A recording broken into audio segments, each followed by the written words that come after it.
Out on the white expanse of Markermeer Lake, the crew of a stranded fishing vessel sit awaiting rescue.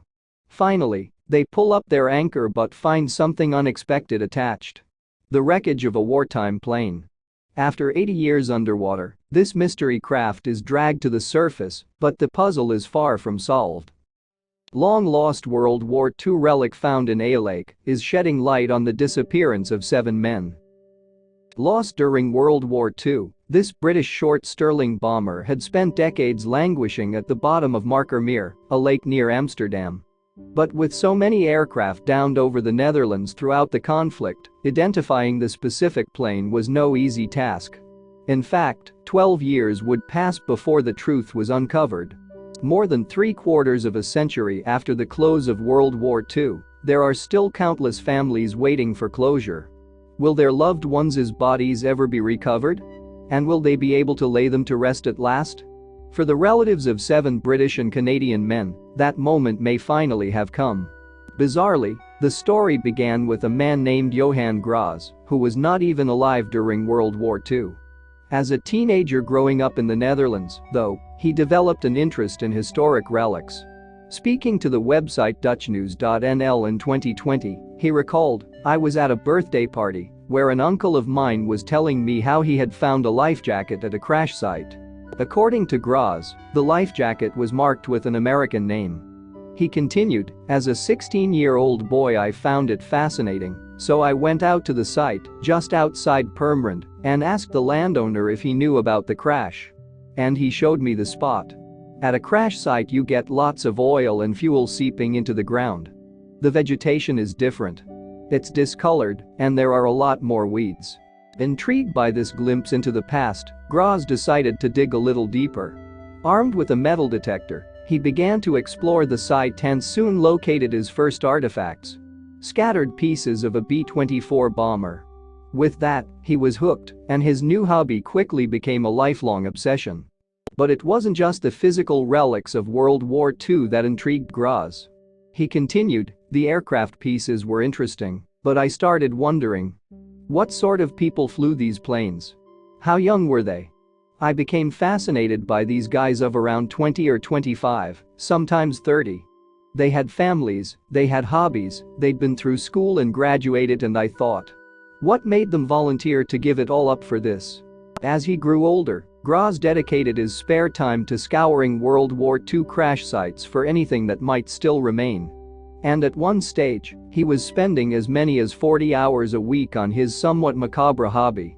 Then in 1987 he established his own salvage organization, Stichting Aircraft Recovery Group, or ARG.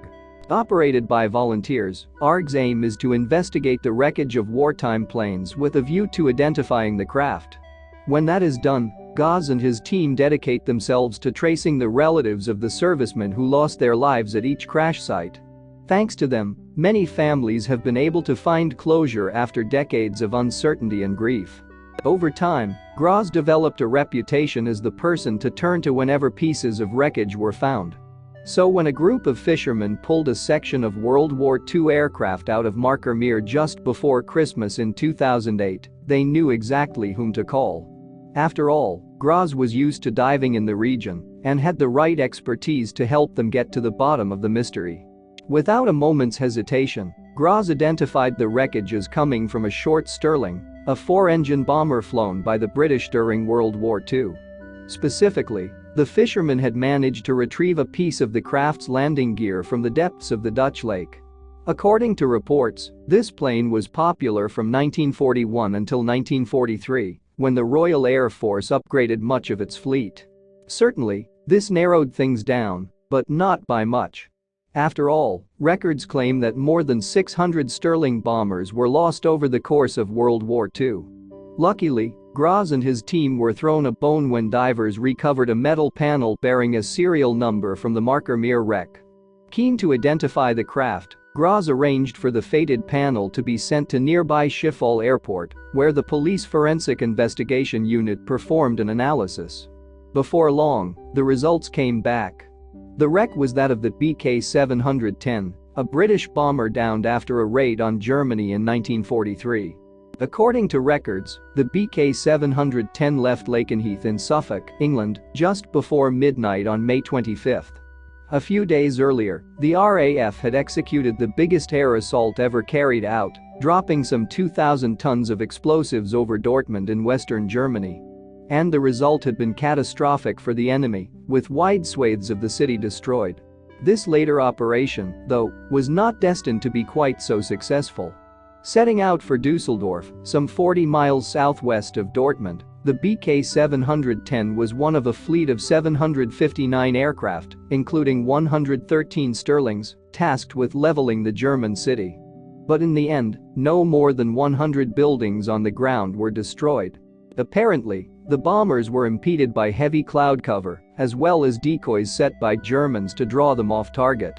Unfortunately, the plan worked, and 27 aircraft were lost during the ill-fated mission. As a result, more than 160 servicemen died, while an additional 27 were taken as prisoners of war. The BK-710, it seems, survived the initial chaos over Dusseldorf. But as the pilot, 21-year-old Jack Henry Uden, was bringing his crew back to Lakenheath, their craft was struck and plummeted into Markermeer. Tragically, all 7 men on board lost their lives that day, leaving grieving wives and girlfriends behind. Hoping that he could help to provide closure at last, Graz began tracking down surviving relatives of the BK-710's crew. And eventually, a group of families joined together to petition the authorities to recover the wreck.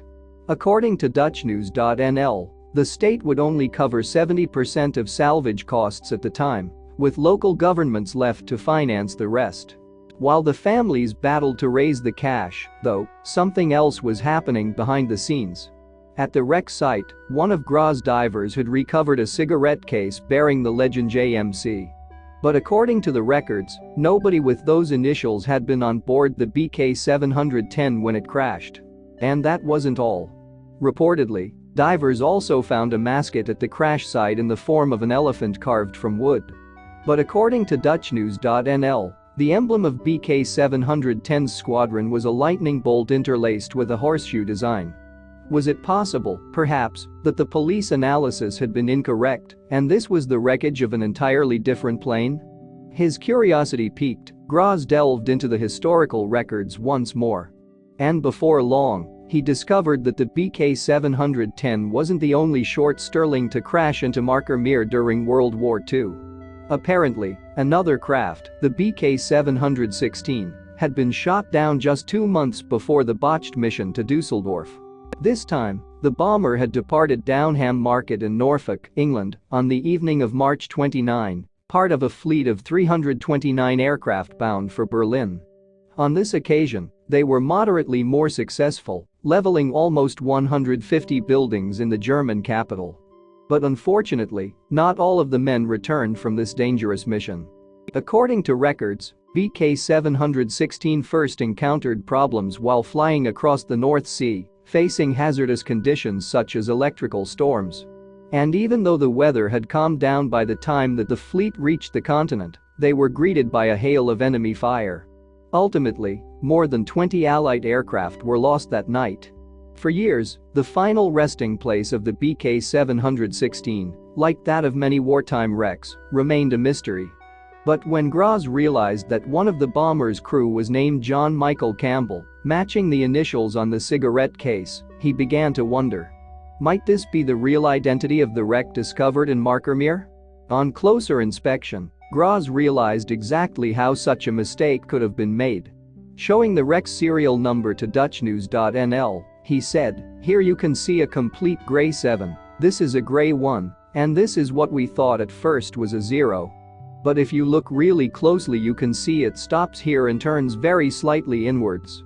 In fact, the more experts looked, the clearer things became. This was the wreck of the BK-716.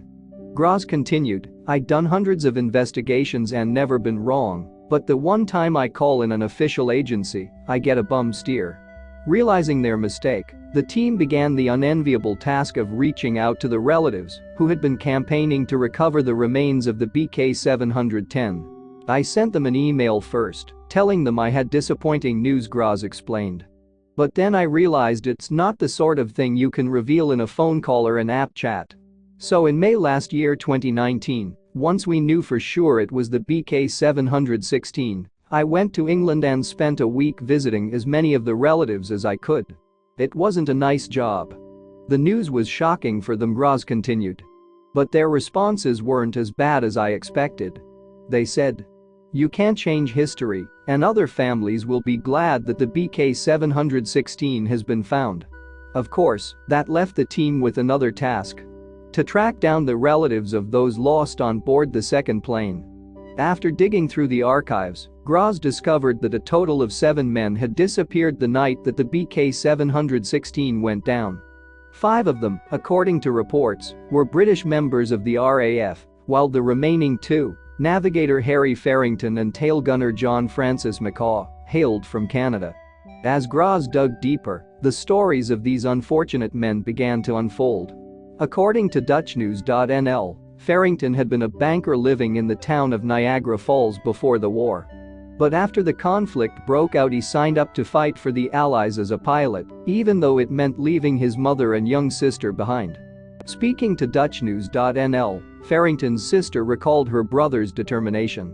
She said, "His bank manager told him he did not have to go because my mother was a widow and I was the only one left. His bank manager tried very hard to convince him not to sign up, but Harry felt it was his duty." Unfortunately, Farrington's skills as a pilot, as it turned out, left a lot to be desired. So he took on the role of navigator instead, shipping out to England where he met and married a local woman. In his last letter home, he wrote to his mother and sister that he had been over Germany quite a few times and dropped a few bombs for you. Sadly, Farrington would never see his family again. In late March 1943, they received a telegram informing them that he was missing in action. And although some hope remained, it slowly fizzled out as the months passed. Eventually, that September, the airman's mother was told that her son was presumed dead. Meanwhile, over in England, the families of the other crew members had received similar telegrams. And for decades, they remained in the dark as to what exactly had happened that fateful night. Eventually, almost 80 years later, Graz looked like he might solve the mystery, but it was far from a simple task. Previously, retrieval teams had managed to recover wreckage from lakes by constructing a dam, allowing them to drain the water. But in the case of the BK716, the debris was spread over a large area, ruling out a similar approach. Instead, Graz and his team decided to sift through the site with diggers, bringing any significant objects to the surface for analysis. On August 31, 2020, the operation to recover the BK716 began. And for a little over 5 weeks, the team sifted through the wreck site, slowly piecing the puzzle together. On September 5, an article appeared on the Dutch news website ad.nl, confirming the identity of the aircraft once and for all. And that wasn't the only closure that the operation managed to achieve. While investigating the site, divers discovered a number of parachute locks belonging to members of the BK716's crew. Crucially, though, they had not been opened, implying that the airmen had not been able to bail out before the crash. Of course, this meant that, in all likelihood, the men had gone down with their plane, and their remains were probably still in the lake. Sure enough, reports claim, Graz and his team eventually located the bodies of the crew members at the wreck site. Ultimately, the plan is to lay them to rest in a Dutch Commonwealth War Graves Commission cemetery. Meanwhile, a monument initially erected near Markermeer to memorialize the crew of BK710 has undergone some modifications. Now, the names of those who died on board the BK716 have been added, ensuring that all 14 men are not ever forgotten.